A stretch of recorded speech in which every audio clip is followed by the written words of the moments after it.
Hola, hola, ¿cómo están? Como siempre, su presentadora Gladys Serna Guarín, desde el departamento de Antioquia. Hoy con una noticia supremamente especial para todos ustedes, esos televidentes que son tan fieles de este noticiero Neurocomunica. Hoy nos acompañan dos especialistas supremamente importantes que vienen desde la ciudad de Nueva York. Escuchen bien, desde la ciudad de Nueva York a contarnos muchas cosas importantes sobre el cerebro, sobre las patologías de las funciones ejecutivas muy especialmente. Acompáñenos, no se despeguen de este su noticiero Neurocomunica. Bueno, mis queridos televidentes, como les había contado, entonces entre los principales titulares que tenemos para este día son los siguientes. O mejor dicho, titulares no, tenemos tres preguntas muy importantes porque vamos a estar en conversación con estos dos especialistas. Y una de las preguntas es, ¿qué será la corteza orbitofrontal? De esto nos hablará nuestra especialista Yoli. La segunda pregunta es, ¿qué será la corteza dorsolateral? De esto nos hablará nuestro especialista Luis Alfonso. Y por último, la corteza ventromedial. ¿Qué será todo eso? A ver, mis queridos televidentes, vamos a quedarnos aquí en este noticiero para enterarnos de eso tan interesante y poder entonces aprender un poco más sobre esas funciones y sobre todo lo que pasa en nuestro cerebro. Acompáñenos, no se despeguen. Bueno, mis queridos televidentes, como se los habíamos prometido, entonces por acá nos acompaña nuestra especialista Yoli Esperanza, quien nos va a hablar ampliamente de la corteza orbitofrontal. ¿Qué es lo que pasa cuando esa corteza no funciona bien? Adelante, Yoli, cuéntanos. Hola, hola, mi nombre es Yoli González. Estoy muy emocionada de poder estar con ustedes. Yo les voy a hablar de la enfermedad orbitofrontal. Bien, no es una enfermedad como tal, sino es un síndrome. En este síndrome lo que podemos identificar es que hay muchos desbalances ya que está afectado la corteza prefrontal del lóbulo frontal. Como ustedes saben, el lóbulo frontal es el que se encarga de muchas acciones como la resolución de problemas, el comportamiento, la conducta y las emociones. Aquí en esta enfermedad orbitofrontal o en este síndrome lo que podemos ver es que primero no hay una inhibición, es decir, hay una desinhibición social, hay unas afectaciones en el comportamiento y a nivel emocional, lo cual no genera, ¿sí?, una correcta postura ante diferentes situaciones. Por lo tanto, aquí tenemos un ejemplo. Vamos a escuchar con atención. Una persona puede interrumpir todo el tiempo, gastar dinero sin medida o enojarse con facilidad. Esto no es porque quiera portarse mal, sino simplemente porque hay una afectación a nivel cerebral en esta zona, lo cual no genera que haya una correcta regulación o una correcta estimulación y ejecución de diferentes acciones. Bien, ahora encontramos aquí diferentes trastornos y algunas afectaciones como tal en estas enfermedades, en nuestros síndromes. Por ejemplo, el primero, el trastorno límite de la personalidad. ¿Qué es este trastorno? En este trastorno lo que podemos nosotros encontrar es que hay una afectación a nivel de la salud mental, lo cual genera como tal que las personas no sean conscientes de sí mismas, afectando o presentando dificultades en el funcionamiento de la vida cotidiana, incluyendo patrones de relaciones inestables e intensas, así como tal. En estas mismas relaciones genera impulsividad y una manera no saludable de poder llevar como tal una interacción a nivel pragmático con estos pares. Luego encontramos como tal la depresión mayor. Cuando tenemos una depresión mayor es cuando podemos generar que ya sea un diagnóstico, es decir, que la persona presenta un estado de ánimo persistente. Es una enfermedad en la cual siempre va a persistir y con el tiempo va a ser mucho más difícil de poder regular esos síntomas que se presentan. Por lo tanto, hay una disminución del interés de todo lo que le rodea, no está generando como que no le da placer muchas cosas que están a su alrededor, sino todo lo ve en un mundo donde hay mucha tristeza, donde no se siente bien consigo mismo, no se siente bien con las personas a su alrededor, también genera mucho sentimiento de culpa, de inestabilidad. Luego tenemos como tal el autismo, que el autismo es el trastorno del espectro autista, en el cual se genera aquí como tal tres cositas.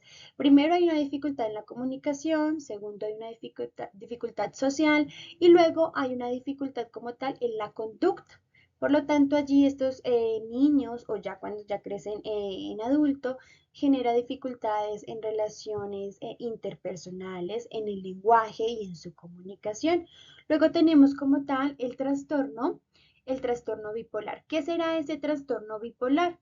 El trastorno bipolar es un trastorno en el cual se genera principalmente que tiene episodios maníacos o estados de ánimo inusualmente elevados con los que puede sentirse excesivamente infelices, irritados, desanimados. Nada genera emoción como tal a su alrededor. También generan episodios depresivos, los cuales generan una baja actividad y una incapacidad funcional el poder realizar actividades de la vida diaria. Muchísimas gracias por la atención prestada. Bueno, mis queridos televidentes de este su noticiero Neurocomunica, con nosotros está en estos momentos nuestro otro especialista Luis Alfonso. Él nos va a ampliar de manera profunda de qué se trata la corteza dorsolateral. Nos va a contar qué pasa cuando ésta se daña y cuáles son las enfermedades más comunes. Vamos adelante, Luis Alfonso, cuéntanos. Gracias, Gladys. La corteza dorsolateral es una región del cerebro que debemos comprender. Y para hacerlo, primero debemos entender su ubicación y así darnos cuenta y ser conscientes de la importancia que ésta tiene.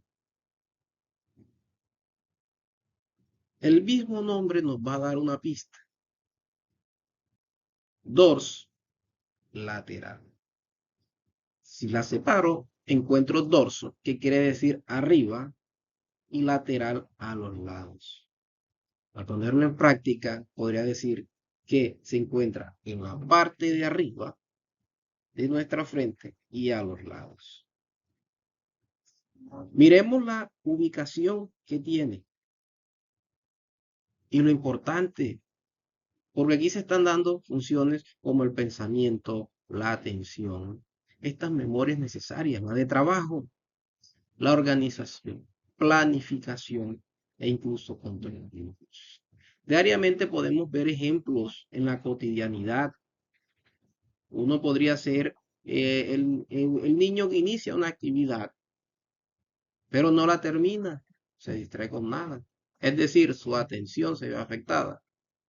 Vemos también eh, el, el adulto que puede ir a una tienda y al llegar allá, todo se le olvidó. Vemos en estos dos ejemplos cotidianos esa afectación en cuanto a la memoria de atención y trabajo. Vamos a comprender que nosotros en la parte de arriba, hacia los lados, tenemos esta corteza dorsolateral que nos permite desarrollar acciones o procesos en nuestro cerebro supremamente importantes para poder adaptarnos y desenvolvernos día a día. Recordémoslo, pensar, planificar,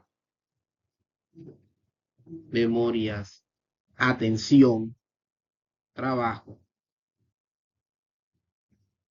Esta es la corteza dorsolateral, de la cual quiero compartirles otras cosas.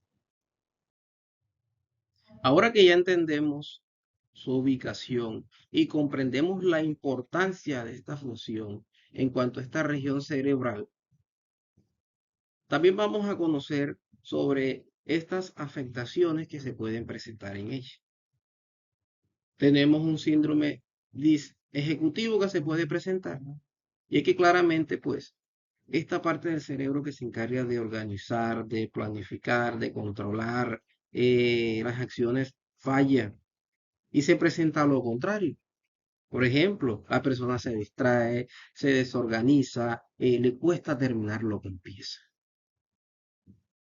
El Alzheimer también es otra, que es una enfermedad que daña la memoria. No lo menciono como esa muerte de neuronas, pero es un término muy... Pero sí se daña la memoria, el pensamiento poco a poco. Se le va olvidando las cosas, se desorienta y tiene dificultad para reconocer a otros. Estas personas a veces se presentan como a veces tristes, a veces un poco agresivas y se va presentando así. La esquizofrenia es otra, que es un trastorno donde la persona pierde el contacto con la realidad. Piensa y crea también otros escenarios. ¿Sí? Puede escuchar voces, puede tener ideas falsas, puede comportarse de forma extraña. Y aquí sí hay que tener mucho cuidado. El TDAH, que es el trastorno por déficit de atención e hiperactividad, comúnmente se presenta en las escuelas, en los niños desde la infancia, donde no se concentran, donde se mueven mucho o actúan sin pensar. Y la mayoría de las veces en la parte educativa se está fallando porque eh, tendemos a creer de que todos son iguales y no, hay que estar muy atentos con esto. Ya el trauma craneoencefálico son también pues golpes fuertes que se presentan en la cabeza y puede dañar al cerebro, afectar la memoria, el habla o el movimiento. Y los tumores cerebrales, que esto, a medida que se va expandiendo, lo que hacen es hacer presión sobre el cerebro y alterar a sus funciones. Estas situaciones son las que se presentan y que afectan también esta corteza dorsolateral. Hay que tener mucho cuidado. Bueno, mis queridos televidentes, definitivamente uno se queda aterrado con la grandeza del cerebro.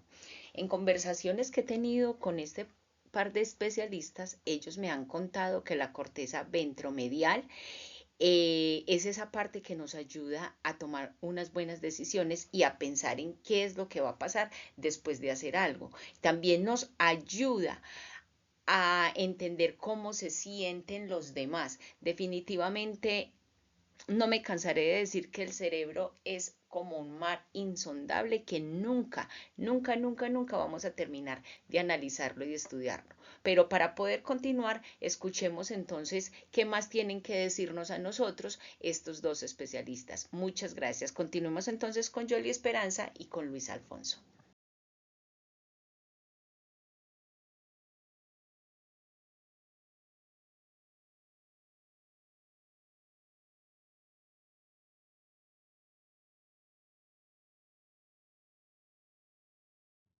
En las enfermedades comunes que se presentan, y hay que tener mucha observación y mucho cuidado, hay trastornos. Y trastorno quiere decir que es cuando una función del cerebro no funciona como debería ser y va generando cambios en el comportamiento, en el sentir y en el pensar de esa persona. La psicopatía es una, cuando esa persona no siente culpa, no siente empatía, se muestra como alguien amable, como alguien, ¿no? Pero causa daños en los demás. Esas adicciones a las sustancias psicoactivas que se acostumbran tanto a una droga que ya se hacen dependientes a ella. Entonces su cerebro la necesita para funcionar y esto lo que hace al final es afectar la memoria, la atención y el control de los impulsos. Si analizamos bien, este es el típico caso que se presenta en estos drogadictos, esa dependencia. Se acostumbraron tanto que su cerebro necesita de ese estímulo para hacerlo. Encontramos también ese trastorno de ese estado de ánimo, en que son cambios fuertes en el humor y en las emociones. Pueden estar tristes por mucho tiempo, una depresión o muy eufórico, una manía. Encontramos también trastornos de estado de ánimo y ansiedad. Y esto, fíjense, hay que tener mucha mucha, mucho tacto. Porque aquí es cuando la persona siente miedo, se preocupa todo el tiempo, aunque no haya peligro real. Le cuesta concentrarse, se inquieta y tenso, se muestra como tenso. La demencia es una enfermedad donde el cerebro pierde poco a poco la memoria, oígase bien, y la capacidad para pensar y actuar bien. Personas olvidan cosas, se confunden, necesitan ayuda para sus actividades diarias. Estas son las enfermedades comunes y de mucha importancia, de mucho cuidado, que debemos precisar y tener en cuenta y no pasar por alto. Muchas gracias.